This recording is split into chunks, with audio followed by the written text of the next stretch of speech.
Jadi pantas nggak ibu kalau kita ini bahagia dengan diutusnya Nabi? Pantas. Karena kalau Nabi nggak diutus, nauzubillahi min zalik, mungkin kita masih nyembah pohon. Ya, kalau nyembah pohon berarti kalau mati diapain? Diazab. Ya, diazab itu artinya orang masih musyrik, tidak beragama Islam. Ya bayangkan saja Nabi kita ini datang dengan membawa agama tauhid di tengah kemusyrikan umat manusia. Dahulu saja kita di Indonesia ini, sebelum datang para ulama, para wali-waliullah yang menyebarkan agama Islam di negeri kita, mungkin kakek nenek moyang kita itu sebagian masih nyembah batu. Percaya kan? Iya. Kalau kita buka sejarah masuknya agama Islam di Indonesia atau kepercayaan-kepercayaan yang ada di Indonesia sebelum masuknya Islam, ada yang animisme. Animisme kan? Animisme itu yang orang yang percaya pada roh-roh, yang disembah itu roh nenek moyangnya. Katanya nenek moyangnya dahulu itulah yang disembah. Ada namanya dinamisme. Dinamisme itu menyembah hal-hal yang sudah diwujudkan dalam bentuk benda dengan zatnya, bentuk. Ada pohon-pohon besar, ada batu-batu besar, ada gunung disembah, itu namanya dinamisme. Dulu kakek nenek moyang kita itu sama. Siapa yang kakek nenek moyang zaman dulunya udah Islam? Coba tunjuk tangan. Siapa? Siapa?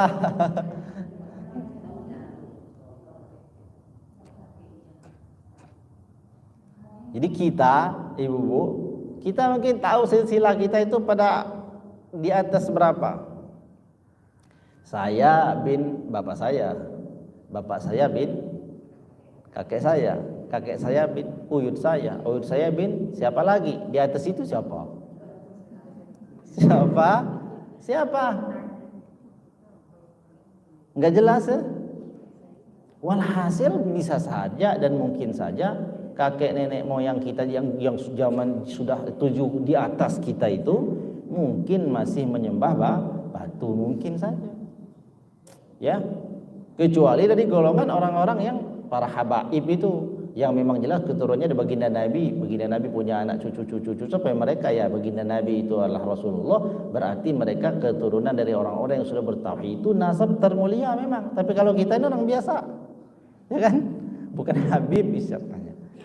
Jadi maka bersyukur atas kelahirannya Nabi itu tentu perkara yang wajib bagi kita semuanya. Nah oleh sebab itu ibu sekalian, itulah yang jadi alasan kita baca kitab tentang maulid.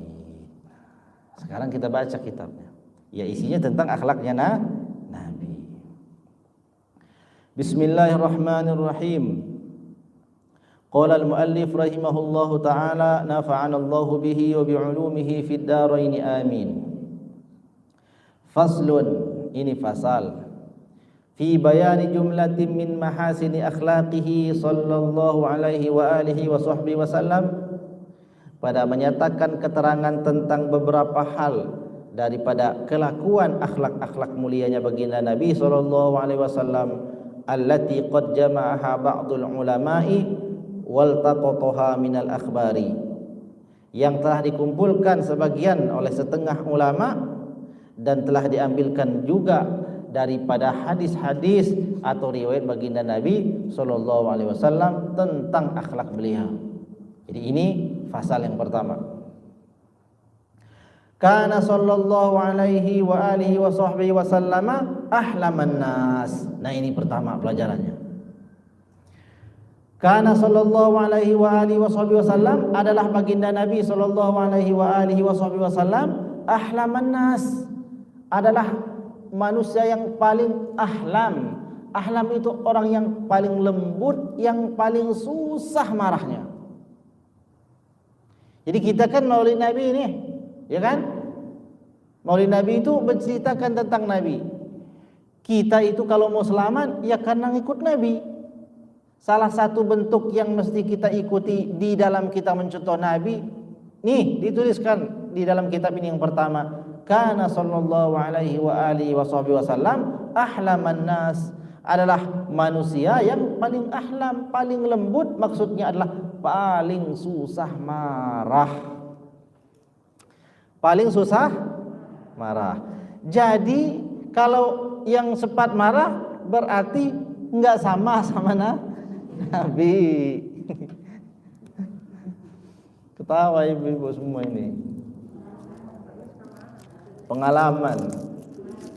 Pengalaman susah marah.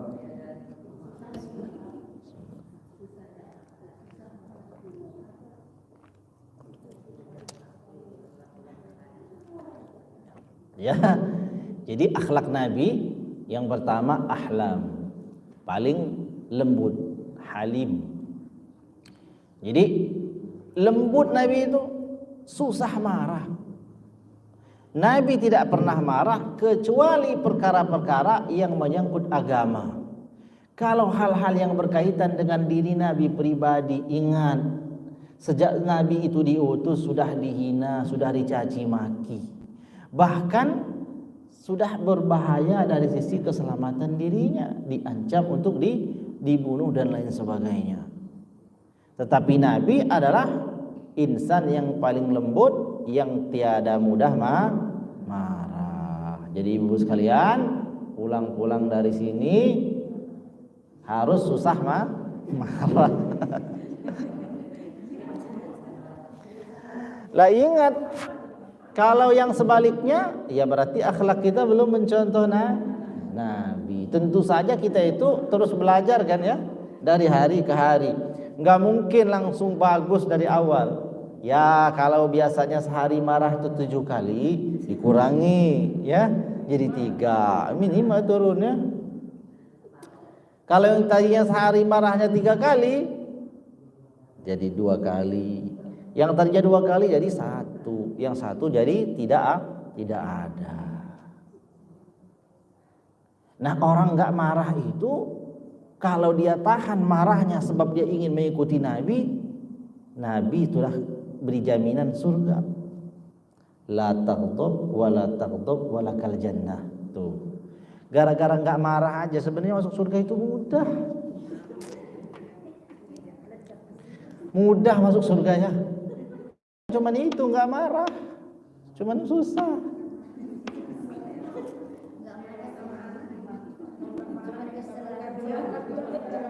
Jangankan nggak marah Pak, ini kalau marah semuanya jadi takutan.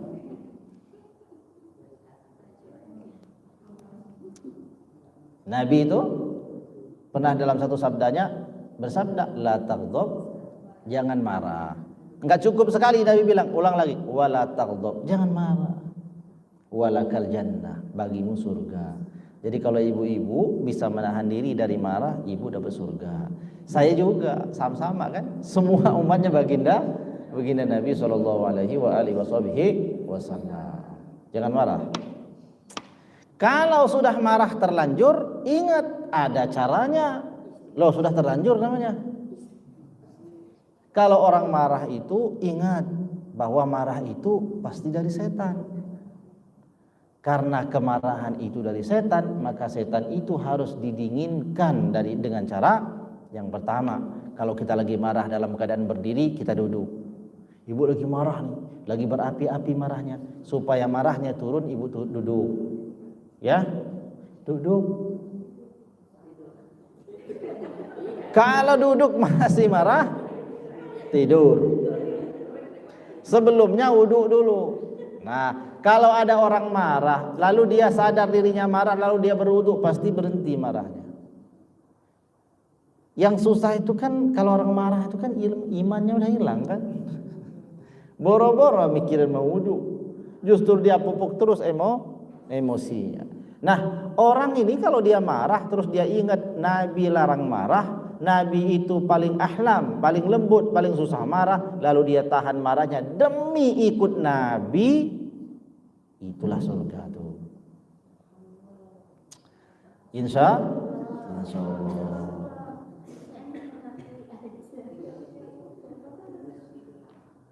Ini pesan kitab yang pertama, kana sallallahu alaihi wa alihi wasallam ahlaman nasi. Adalah Nabi SAW adalah paling lembut, yakni tidak mudah marah, susah marah. Dan kalau sudah marah cepat memaafkan. Ingat, Nabi itu marah hanya karena urusan agama. Tapi kalau orang yang sudah dimarahi Nabi karena urusan agamanya itu kemudian minta maaf, Nabi memaafkan dengan cepat. Jadi ini akhlaknya Nabi, susah marahnya, memaafkan cepat. Kalau kita cepat marahnya, memaafkan susah. Sekarang mau ikut terserah lah, ibu-ibu mau ikut siapa? Ikut Nabi apa ikut setan? Nah, ikut siapa? Ikut Nabi. Ikut Nabi tapi merengut gitu, ikut Nabi. Insya Allah. Menahan marah bukan berarti kalah. Menahan marah bukan berarti enggak berani. Enggak ada urusannya takut-takutan di sini, enggak ada. Orang semua orang-orang gede semua kan? Iya, kalau anak kecil ditakut-takutin bisa. Enggak jadi marah karena takut. Orang dewasa udah enggak ada lagi yang namanya takut-takut. Tapi orang dewasa itu isi kepalanya ada. Dia akan bandingkan isi kepalanya, banding pikiran, hati nuraninya itu dengan keimanannya. Dengan alasan itulah orang menjadi tidak marah. Jadi berpikirannya itu bukan enggak marahnya itu karena enggak bisa marah, enggak marahnya itu karena enggak berani marah, bukan. Tapi enggak marah yang bernilai itu karena dia sadar bahwa marah itu dari setan, dan dia sadar bahwa Nabi melarang marah. Dia juga sadar bakal dikasih Allah surga kalau ia menahan marah. Jadi enggak marahnya karena Allah. Ya udah. Aduh, ada yang pulang nanti pengen marah gitu ya. Udah ada materinya tuh, mau marah, calon-calon marah. Dapat SMS dari anaknya umpamanya gini. Wah, kesel ya. Tunggu nanti ya. Tunggu nanti pulang katanya. Mau marah. Nah, jangan enggak jadi kan? Enggak jadi marah. Kenapa? Karena Nabi adalah sosok yang tiada pemarah. Itu yang pertama. Tetapi meskipun Nabi adalah manusia yang paling lembut, tiadalah ia Nabi marah, tetapi Nabi juga wa asja'an nasi, adalah manusia yang paling pemberani. Ini orang yang paling pemberani justru orang yang paling susah marah. Ini orang yang mudah marah itu biasanya berani kalau keroyokan. Iya. Ya, kalau sendiri nggak berani. Nah, orang yang pada saat dia sendiri berani itu biasanya sifatnya justru malah susah marah. Jadi Nabi itu paling susah, tiada pemarah Nabi itu. Tiada mudah marah itu sebenarnya nggak pas juga tuh kalau untuk Nabi, sebab Nabi memang nggak pernah marah. Jadi tiada pemarah lah Nabi itu. Kalau susah marah itu kan berarti pernah marah ya. Nabi itu nggak pernah marah. Marahnya hanya untuk urusan agama. Kalau agama dilecehkan, syariat dilecehkan, Nabi marah. Tapi kalau untuk urusan pribadinya bahkan disakiti sekalipun. Ingat kisahnya dalam sirah Nabi, ketika ada orang Nabi itu tiap mau berangkat ke masjid lewat daripada depan rumah orang yang benci Nabi. Depan rumah orangnya itu kebetulan lantainya tinggi. Kalau rumah zaman dulu itu kan terbuat dari tanah ya. Dan itu biasanya tingkat ke atas. Jadi rumahnya itu jarang yang melebar tapi tingkat. Ya, tingkat-tingkat itu. Nah, Nabi itu setiap hari lewat situ kalau mau ke masjid. Ada orang yang benci Nabi, dia nggak mau masuk Islam, benci sekali dengan Nabi. Setiap Nabi lewat diludahin Nabi. Tapi Nabi nggak marah, terus saja langsung pulang dari masjid diludahin lagi. Suatu ketika kok Nabi lewat nggak ngeludah lagi. Ini orang yang suka ngeludah mana? Kok hari ini kata Nabi selamat dari ludahnya. Ditanya sama tetangganya, mana orang yang suka ngeludah? Oh ya Rasulullah, orang itu sedang sakit. Ya, sedang sakit. Karena sedang sakit itu Nabi timbullah sifat mulia Nabi menjenguk orang sakit. Lalu Nabi mendatangi orang yang suka meludahi Nabi itu, pertama kali datang sebelum orang lain menjenguknya. Ketok pintunya. Siapa? Saya siapa? Muhammad sallallahu alaihi wasallam. Lalu datang. Orang tersebut menangis. Engkau setiap hari lewat aku ludahi, engkau tiada marah pada saat aku sakit. Belum satu pun karib kerabat yang datang menjengukku, engkau telah dahulu datang.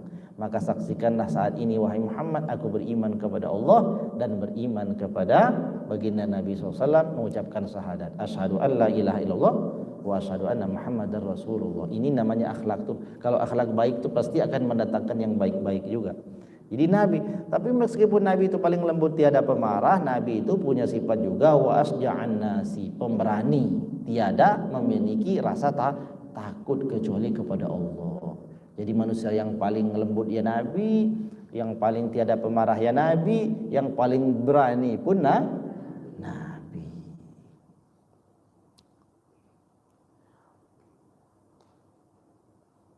Kemudian selanjutnya wa a'dalan nasi, dan adalah Nabi itu adalah manusia yang paling adil dari segala manusia. Wa adalan nasi, dan adalah Nabi SAW a'dalan nasi, terlebih adil daripada segala manusia. Mana ada manusia itu yang lebih adil dari Nabi? Kalau di dalam sirah Nabi, sirah para sahabat, kita mendengar betapa keadilan para sahabat Nabi, daripada Sayyidina Abu Bakar As-Siddiq, daripada Sayyidina Umar Ibn Al-Khattab, daripada Sayyidina Utsman Ibn Affan, daripada Sayyidina Ali bin Abi Thalib, dilanjutkan oleh sahabat-sahabat yang lain, semua adil dan diakui keadilannya. Tapi ingat, Nabi adalah manusia yang paling adil. Kenapa Sayyidina Abu Bakar bisa adil, Sayyidina Umar bisa adil, Sayyidina Utsman bisa adil, terus Sayyidina Ali bin Abi Thalib bisa adil, dan seluruh sahabat Nabi adil? Kenapa? Karena ada yang paling adil yang mengajari mereka tentang keadilan. Jadi adil ibu sekalian.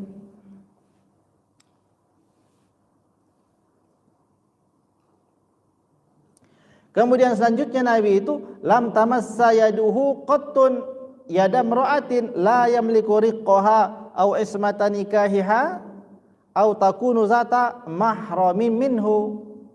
Ya, takunu zata mahramin minhu. Satu lagi daripada perkaranya Nabi itu lam tamassa yaduhu qattun yada mra'atin. Selama-lamanya daripada tangan Nabi itu tidak pernah menyentuh tangan perempuan. Lam tamassa yaduhu qattun yada mra'atin la yamliku riqqaha, kecuali perempuan yang Nabi berada dalam kekuasaannya. Maksudnya perempuan itu adalah berada dalam kekuasaan Nabi. Maksudnya dia adalah istrinya Nabi. Kecuali itu Nabi tiada pernah bersentuhan. Au ismata nikahiha au takunu zata mahramin minhu, atau jadi orang itu termasuk orang yang haram untuk dinikahi Nabi, yakni mahramnya Nabi. Adapun kepada orang-orang lain di mana-mana, maka Nabi tiada pernah bersentuhan tangannya. Ini akhlak Nabi itu. Wa afan nasi, adalah Nabi ini orang yang paling iffah, menjaga agama. Maksudnya sesuatu yang bisa mencemarkan nama baik agamanya, ia hindari. Ya, kalau ibu-ibu itu sudah rajin datang ke majelis taklim, mau tidak mau ibu-ibu itu sudah dipandang sebagai orang yang taat beragama. Ketika kita sudah dipandang sebagai orang yang taat beragama, berarti sudah melekat tanggung jawab agama di pundak kita. Enggak Pak, saya enggak mau, enggak bisa, memang begitu. Ya, harus begitu. Sudah rajin datang ke majelis taklim, berarti sudah dilihat orang sebagai orang yang patuh pada agamanya. Karena tanggung jawab yang demikian itu, maka agama sudah melekat di pundak kita. Karena agama sudah melekat di pundak kita, maka perilaku kita akan orang kaitkan dengan agama. Kalau kita berperilaku yang tidak baik, maka agama yang jadi celaan orang. Bayangkan agama dicela orang gara-gara kita. Maka Nabi itu wa'affa. Jadi wa'affan nasi, Nabi orang yang paling iffah menjaga dirinya, menjaga kehormatan agamanya. Kalau dirinya itu telah dipandang orang sebagai orang yang taat beragama, maka dirinya akan menjaga dirinya daripada berlaku sesuatu yang tidak bagus. Yang tadinya suka ngerumpi, dia kurangi ngerumpinya. Karena kalau dia ngerumpi, orang akan bilang, tuh orang yang rajin ngaji, orang yang agama tuh, tapi kerjaannya ngerumpi. Dia yang ngerumpi, agama di bawah. Tapi itu melekat, memang harus begitu. Tuh orang sudah rajin ngaji, tapi jemuran tetangga nggak bisa digantung di situ. Umpama kan, Nah, maka kita yang sudah rajin ngaji itu menghindari daripada sesuatu yang demikian itu. Salat kita jaga ya, kalau puasa ya kita puasa, kalau tutur kata kita yang baik demi untuk kita itu mendapatkan ridho Allah Subhanahu wa taala. Itulah namanya ngaji. Baik Ibu sekalian, sebentar lagi masuk waktu asar. Ini dulu kajian kita hari ini, membaca kitab Syama'il Rasulullah SAW. Pesan apa yang disampaikan dalam kitab ini semua ingat kan? Ingat. Apa ibu-ibu yang pertama? Tidak mudah marah. Ya sudah, itu aja dulu. Jangan tidak mudah marah. Wallahu a'lam bishawab. Wallahul muwaffiq ila aqwamit thoriq. Wassalamualaikum warahmatullahi wabarakatuh.